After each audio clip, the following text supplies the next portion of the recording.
సహజంగా కొలెస్ట్రాల్ గురించి తెలుసుకోవాలని భావించేవారు ఎప్పటికప్పుడు వైద్య పరీక్షలు చేయించుకోవాలి. 45 సంవత్సరాల వయసు వచ్చే వరకు ప్రతి 5 ఏళ్లకు ఒకసారి వైద్య పరీక్షలు చేయించుకోవాలి. ఇక ఆ తరువాత 45 ఏళ్లు దాటాక ప్రతి 2 ఏళ్లకు వైద్య పరీక్షలు, లిపిడ్ ప్రొఫైల్ టెస్ట్ చేయించుకోవాలి. ఇక ఈ పరీక్షలు ఏమీ లేకుండానే కొలెస్ట్రాల్ గురించి తెలిపే కొన్ని సంకేతాలు మన శరీరం పైన కూడా కనిపిస్తాయి. కళ్లపై పసుపు రంగు మచ్చలు వస్తే శరీరంలో కొలెస్ట్రాల్ లెవెల్స్ అధికంగా ఉన్నట్లు అర్థం. కంటి రెప్పపై భాగంలో కాని కింది భాగంలో కాని పసుపు రంగులో కొవ్వు పేరుకొని మచ్చ కనిపిస్తుంది. ఇక రెండవది, కాళ్లలో నొప్పులు కనిపిస్తాయి. తరచూ అదే పనిగా కాలి మడమల్లో తీవ్రమైన నొప్పి కలుగుతుంటే కొలెస్ట్రాల్ అధికంగా ఉందని అర్థం.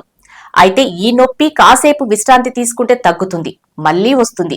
ఇక కొలెస్ట్రాల్ విపరీతంగా ఉన్న వారిలో కొంతమంది నడిచేటప్పుడు బ్యాలెన్స్ కోల్పోతారు, తడబడుతున్నట్లుగా నడుస్తారు. ఈ పరిస్థితిని తేలికగా తీసుకోకూడదని, ఇది చాలా ప్రమాదకరమని అంటున్నారు వైద్య నిపుణులు. ఇక కొంతమందిలో కొలెస్ట్రాల్ ఎక్కువగా ఉంటే చర్మం పైన పొక్కులు రావటం, దద్దుర్లు వంటివి రావటం జరుగుతూ ఉంటాయి. ముఖ్యంగా ఇవి కీళ్లు, మోకాళ్లు మరియు జాయింట్లలో కనిపిస్తాయి.